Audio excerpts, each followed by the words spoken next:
adalah kata polis diganas pun, bagi makan nasi lagi, bagi minuman lagi. Tapi saya tak nak kita nampak, saya pernah tahan banyak kali, puluhan kali.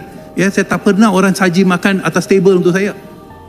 Itu saya percaya menteri pun pernah ada beberapa dalam urusan kita, dalam politik kita pernah ditahan. Saya nampak mereka didapat di layanan istimewa daripada PDRM di balai polis untuk Jamri Binod. Apa?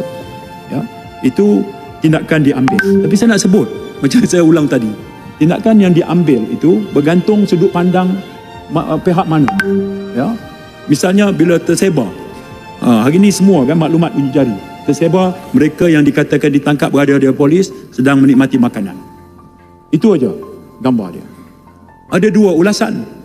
Satu kata, ya, tak adalah kata polis diganas pun, bagi makan nasi lagi, bagi minuman lagi.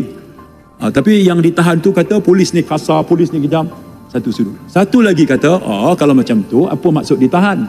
So bergantung sudut pandang mana. Ya, sebab itu saya tak mau pergi kepada yang tajuk-tajuk itu.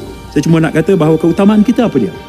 Apakah posting dan semua kenyataan itu boleh kita pertahankan atas nama kebebasan suara dan kita benarkan yang ini? Sebab itu 105 Kanun Tata Cara Jenayah itu membenarkan langkah tangkapan awal itu dibuat. Dan apakah polis reach out, berjumpa mereka sebelum itu pun berkali-kali. Menteri, sekarang pun masih sama.